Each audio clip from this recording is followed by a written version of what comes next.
Welcome back to GBGuns. We've got another writer ride-along, if you will. We've got a few of these North American Arms pistols in for an article I'll be writing, and I thought I would give you guys a peek at them here on the tabletop while I'm in the process of putting this whole thing together. In this box, we've got the Black Widow in 22 Magnum. That's what's coming up next from GBGuns. As those of you who have been watching these have come to expect, we have a simple box, but a beautiful case inside.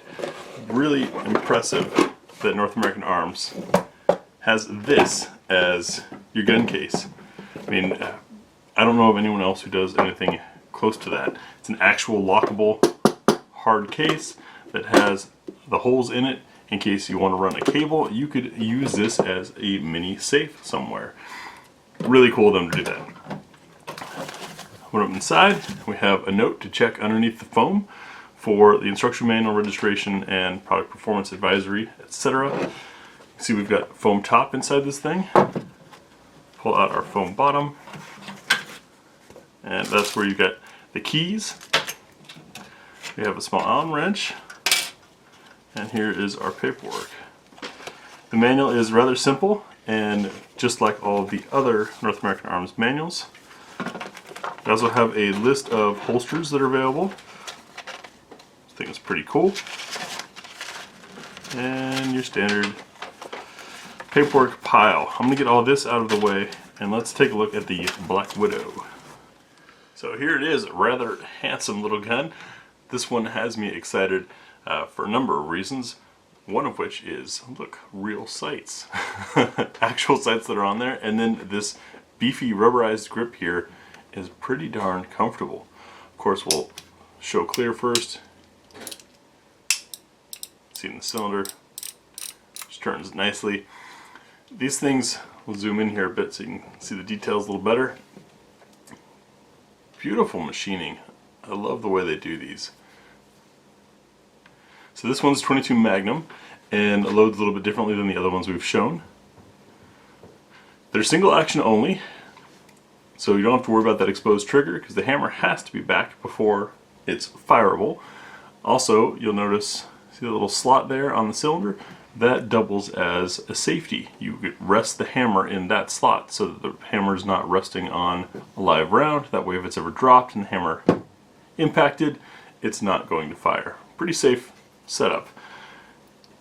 Taking it apart is pretty easy. We bring the hammer back so it's off of the cylinder, and then this piece down here comes down, spring-loaded, and out. With that out, our cylinder comes out the right side.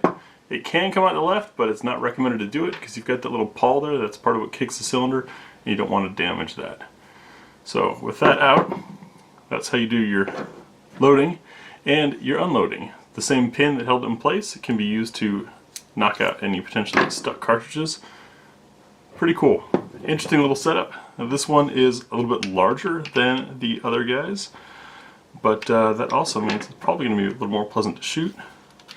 And with the actual sights on there, a lot easier to aim. The trigger feels fairly crisp. Of course, it won't dry fire rim-fired guns, but nice machining goes in these things. They're quite impressive.